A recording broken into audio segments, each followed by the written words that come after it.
시청자 여러분 안녕하십니까. 전옥현의 안보정론 오늘 아침 두 번째 뉴스를 보내드리겠습니다. 이번에는 북한 관련 뉴스입니다. 정말 이제 크리스마스 오늘이 21일이니까요. 불과 3일밖에 남지 않았습니다. 이렇게 크리스마스가 임박해 오면서 우리가 굉장히 지금 관심 있게 봐야 할 대목은 바로 미국과 북한 간에 지금 진행되고 있는 강력한 대결 국면입니다. 이 대결 국면이 과연 우리의 안보를 어느 쪽으로 몰고 갈지 굉장히 민감한 지금 시기입니다. 그렇기 때문에 미국과 북한만의 동향이 중요한 것이 아니고 중국의 동향, 어차피 우리 한국 정부는 하는 게 하나도 없으니까요. 한국 정부 동향은 신경 쓸 게 없어요. 그리고 한국 정부 문재인 정권이 하는 얘기는 전부 김정은이 비맞추기, 김정은에 대한 저자세 입장을 밝히고 있기 때문에 별다른 의미가 없습니다. 작년 이후에 활발하게 전개되었던 흔히 얘기하는 중재자, 운전자, 이거 다 설 자리가 없어진 거 이제 다 아시죠? 그건 자업자득입니다. 그 얘기는 바로 뭐냐? 김정은이 하나만 믿고 달려온 현 정부의 대북 정책이기 때문에 더 이상 현 정권은 할 얘기도 없어요. 왜냐하면 김정은이가 우선 인정을 안 해주지 않습니까? 그래서 대단히 참 유감스럽지만은 현 정권 있으나마나한 이런 외교안보 라인들 왜 빨리 갈아치지 않는지 이해할 수가 없어요. 하기야 뭐 지난번에 통일부 장관 또 국방부 장관 바꿨지만 바꾸고 나니까 더 나빠진 것 같아요. 그러다 보면 이 나쁜 이 무능한 외교안보 라인이 좀 더 있는 것이 차라리 낫지 않나 이런 생각도 역설적이지만 정말 들기까지 할 정도로 무능하고 무책임한 정권입니다. 그렇지만은 어쨌든 전옥현의 안보 정론을 통해서 시청자 여러분들께서 지금 언론이 장악되어 있어가지고 이러한 안보 위기 국면을 제대로 보도하는 언론도 많지 않고 또 제대로 평가하는 논평가들은 방송에 또 나오지도 못해요. 이러기 때문에 제가 힘들게 제 방송을 지금 운영하고 있는 겁니다. 시청자 여러분들 제 깊은 뜻을 다 아시겠죠. 그래서 지금 중요한 것 중에 하나는요. 비건 얼마 전에 우리 서울에 지난 일요일 날 서울에 왔다가 본래 일본까지만 가고 미국에 가려다가 다시 2박 3일 일정으로 느닷없이 중국을 끼워 넣어가지고 방중을 했습니다. 이 방중을 할 때 물론 서울에 올 때부터 이 비건이 최선희와 판문점에서 만날 수 있을 것이냐 없을 것이냐 아마도 만날 수 있을 것이다. 왜? 수행팀을 보니까. 그리고 비건도 오면서 이 만날 것이냐 말 것이냐에 대해서 입을 딱 다물고 왔어요. 얘기를 안 해줬어요. 그러다 뭔가 만날 것 같은 또 신호도 나온 거예요. 그러나 저는 결론 일본까지 갈 때까지 절대 못 만난다고 얘기했고 또 중국에 가더라도 절대 못 만난다. 제가 단언을 했습니다. 그런데 불행하게도 또 제 예측이 맞았어요. 그래서 비건이 지금 빈손으로 돌아가게 됐습니다. 이렇게 비건이 빈손으로 돌아간 것이 북한의 앞으로 크리스마스 임박한 상황에서 어떤 행동을 보여줄 것인지 우리가 예측을 하고도 남음이 있습니다. 이렇게 비건이 빈손으로 돌아가게 됐는데 또 북한 내 동창리 미사일 발사장에서 이상한 움직임이 또다시 표출이 됐어요. 이것은 북한 전문 매체인 38 노스가 어제 발표한 내용입니다. 20일 날 이제 어제가 20일이니까 19일자 인공위성이 관측한 내용인데요. 동창리 미사일 발사장에 새로운 또 움직임이 포착됐어요. 이 엔진 시험대에 이동식 구조물이 하나 있는데 이 이동식 구조물이 붙었다 떨어졌다 하면서 이 엔진 시험을 해요. 이미 두 차례 엔진 시험 했지 않습니까? 7일날하고 13일날. 이 엔진 시험을 할 때는 이 이동식 구조물이 딱 엔진 시험대에 딱 붙어 있었어요. 그러다가 엔진 시험이 끝나고 나서 떨어졌어요. 그런데 이것이 다시 또 어제부터 17일 그제부터죠. 17일부터 다시 또 붙기 시작했다고 합니다. 그러니까 지금 북한이 13일날 엔진 두 번째 시험을 했잖아요. 그래서 15일날 떨어졌는데 다시 2, 3일 후에 다시 또 붙여놨어요.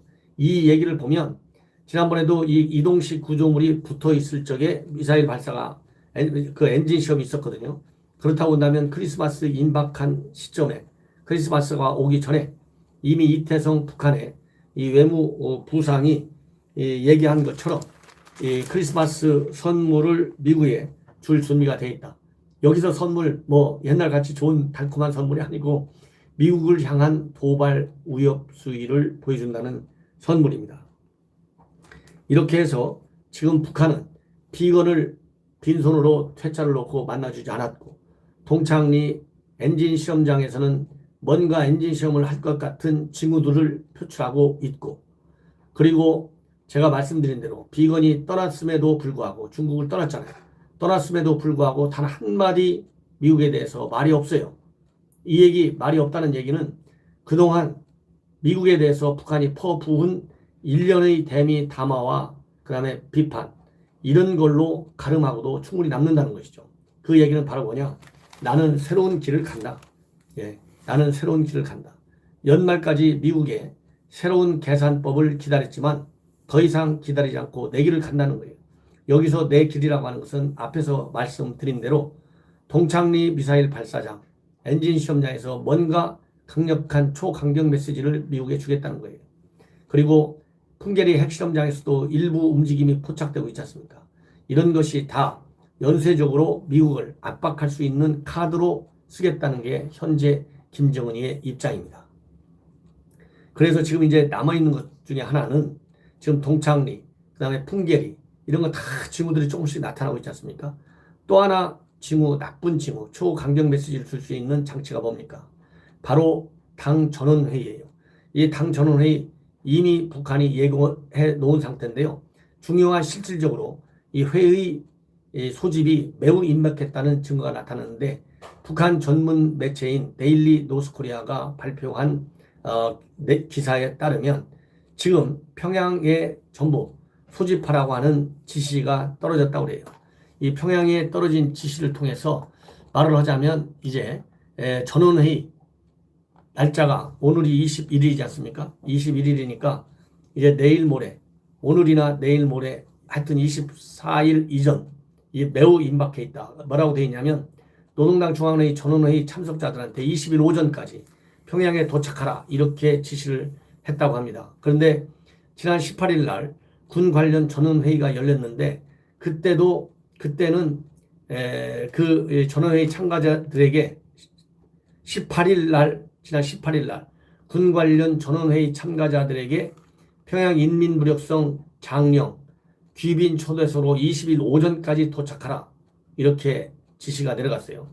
이 장령 귀빈 초대소는 평양시 서성구역 장신동에 있다고 합니다. 그 예전에도 군 관련 전원회의 참가자들이 이 귀빈 초대소, 장령 귀빈 초대소에서 숙박한 것으로 지금 알려지고 있어요. 그래서 지난 12월 4일 날 발표한 노동당 전원회의 소집 명령, 이것이 이제 실제적으로 이행되고 있기 때문에 지금 현재 평양 내에서는 21일 날이나 아니면 22일 중에는 전원회의가 개최될 것이다, 이런 소식이 지금 전해지고 있다고 합니다. 이처럼 지금 북한은 하나씩 미국에 대한 초강경 메시지를, 군사적 도발이겠죠. 당연히. 이 메시지인데 군사적 도발의 핵심은 뭐냐? 모라토리움을 선언했던, 합의해 줬던 ICBM이라든가 핵실험, 이런 미국이 지금 레드라인으로 가지고 있는 이 부분에서 강력한 대미 도발을 하는 거예요. 이름으로써 김정은이는 트럼프 재선 가도에 말하자면 안정적인 틀을 흔들어 버리려는 것이 김정은의 생각이에요. 이렇게 해서 트럼프를 흔들면 흔들수록 트럼프는 약해져 가지고 김정은이가 얘기하는 대로 말하자면 빅딜 전략을 포기할 것이다, 이렇게 지금 착각을 하고 있는 겁니다. 이 대목에서 제가 왜 김정은이가 착각하고 있다고 하면, 제가 누차 말씀드렸잖아요. 이제 트럼프도 자유재량이 없다. 즉 빅딜 전략을 거쳐가지고 김정은이가 하자는 대로 할 만한 여유 있는 정치적인 공간이 없어요. 여유 있는 협상의 룸이 없어요. 그 이유는 뭐냐? 미국 정보기관은 이미 오래전부터 김정은이는 절대 핵을 포기하지 않는다, 이런 확고한 평가를 가지고 있고, 또 미 정부기관도 마찬가지입니다. 정부 말고 국무부나 국방부, 백악관 내부도 마찬가지일 거예요. 그리고 더 중요한 것은 미국 의회의 강력한 트럼프 압박입니다. 지금 미 의회에서는 트럼프가 북한과 협상하면서 속아 넘어갔다, 김정은이에 더 이상 선물을 주면 안 된다, 이런 분위기가 가면 갈수록 강경하게 표출되고 있어요. 그래서 이 20일 날 미 의회에서는 북한의 최대 압박을 복원해야 한다. 이러한 요지의 서한을 만들어 가지고 주 유엔 미국 대사한테 보냈다고 그래요. 여러분들 잘 아시다시피 대통령의 트럼프의 가장 절친인 린지 그레이엄 의원, 또 이 강경론자인 코리 가드너, 이런 공화당 상원 의원 6명이 주 유엔 미국 대사 앞으로 공개 서한을 보냈는데, 그 공개 서한에서 북한의 완전하고 검증 가능하며 되돌릴 수 없는 비핵화, 즉 CBID, 이 목표를 분명히 하면서 북한에 대해서는 최대 압박 정책을 계속 이어가라. 그리고 갈 것을 촉구했고요. 또 미국 정상 간 만남의 외교가 시작된 이후에 미국의 독자적인 대북 제재 부과 속도가 현저히 떨어져서 유감이다. 이렇게까지 얘기하고 있어요. 그러면서 북한이 국제법을 완전히 준수하고 또 제재 이유가 된 행동을 중단할 때까지, 즉 도발을 중단할 때까지 안보리 대북 제재를 절대 해제하지 않을 것이라는 점을 중국과 러시아에 분명히 하라, 이렇게 요구하고 있습니다. 이렇게 미 상원의 분위기, 특히 이 사람들은 다 공화당, 대부분 공화당인데 이렇게 강력하게 트럼프를 지금 압박하고 있어요. 그리고 민주당 상원 원내대표 등 민주당 상원의원 8명은 트럼프 대통령에게 편지를 썼어요. 아까는 주 유엔 미국 대사, 지금 얘기하는 8명은 트럼프 대통령한테 편지를 써가지고 뭐라고 했느냐. 대북 정책이 실패하기 직전의 위기다. 너무 늦기 전에 진지한 외교적 계획을 실행하라. 이 여기서 외교적 계획을 실행하라는 얘기는 협상도 중시하라는 얘기지만 이 아래 대목이 더 중요합니다. 북한에 대한 적절한 제재와 강력한 억지 태세, 동맹 강화를 주문하고 있습니다. 예. 이러한 입장에서 물론 단계적 비핵화 요구도 수용할 필요가 있다, 이런 얘기를 했지만 이 얘기는 단계적 비핵화를 직접 받으라는 얘기보다는 북한이 대화의 장에서 도망가듯, 즉 이탈하지 않도록 하기 위한 사탕으로 조그만 거 하나는 좀 내서 유인을 하라는 얘기다. 방점은 바로 뭐냐. 대북 강경 압박 조치에 저는 연계되어 있지 않다. 연계되어 있다. 이렇게 저는 생각합니다. 이렇게 미국 내 분위기가 굉장히 지금 강하게 지금 김정은과 그 다음에 트럼프 대통령을 압박하고 있는 상황에서 트럼프 대통령이 시진핑한테 편지를 보냈어요. 편지를 보낸 게 아니라 전화를 했습니다. 예, 죄송합니다. 20일 날 전화를 했는데 이 전화한 사실을 역시 트럼프답게 트윗을 통해서 발표했어요. 뭐라고 얘기했냐면 북한 문제에 대해서도 협의했다. 요렇게만 딱 써 있습니다. 그리고 가로하고 진전이라는 말을 썼대요.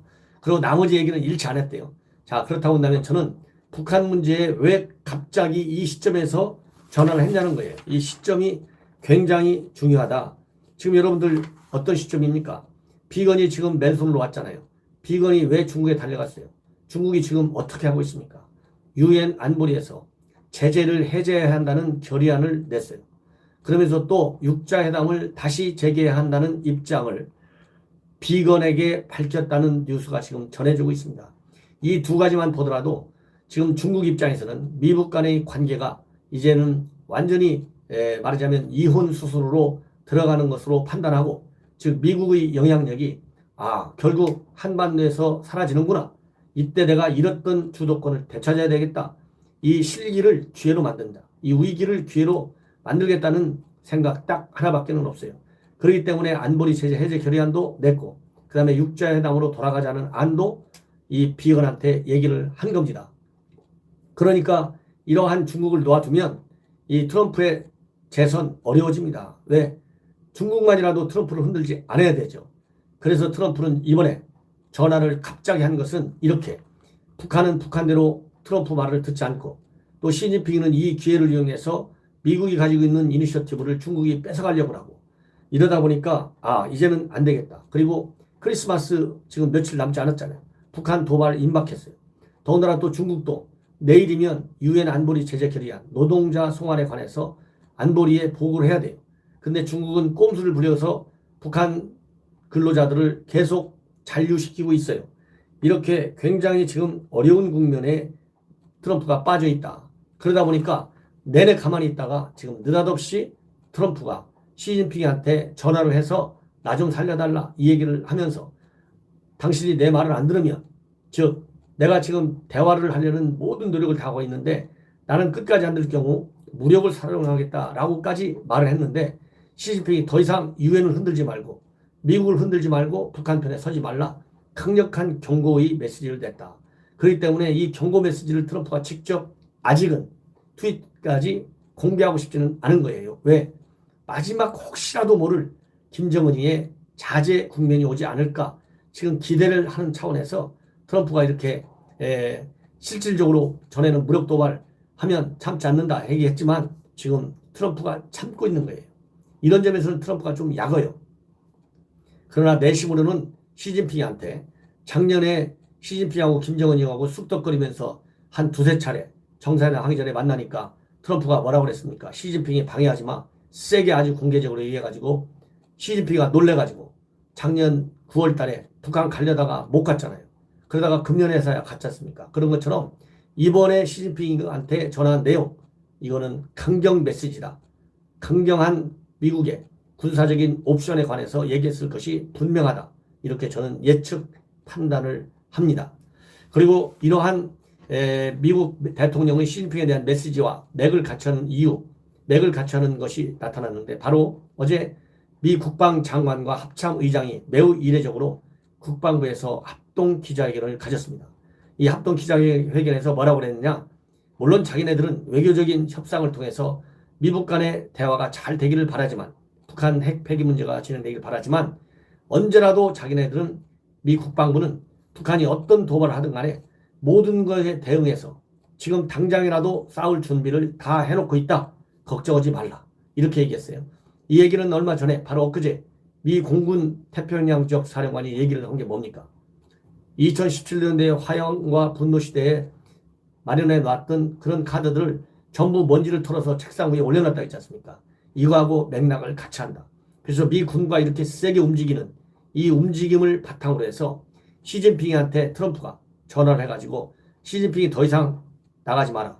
더 이상 북한을 가지고 트럼프를 시험하러 들지 말라. 다친다. 이런 메시지를 한 것 같습니다. 이놈에도 불구하고 대한민국 정부는 말이 없어요. 예, 이상으로 제 방송 마치겠습니다. 시청자 여러분들, 전옥현의 안보정론 새로운 구독자를 좀 많이 늘려주십시오. 요즘 정체된 상태에 있는 것 같아요. 왜? 갈수록 안보 상황, 정치 상황이 어려워지고 있습니다. 그렇기 때문에 지금 자유민주주의를 지켜야겠다는 애국 시민들의 목소리를 담아낼 비디오가 없어요. 우리 유튜브밖에 없습니다. 내년도 선거는 유튜브 선거가 될 것이라고 하는 것이 이미 기사화된 지 오래입니다. 그렇기 때문에 시청자 여러분들께서 저를 아끼고 지원해 주시는 마음으로 제 방송 새로운 구독자를 계속 늘려주실 것을 거듭 당부드립니다. 대단히 감사합니다.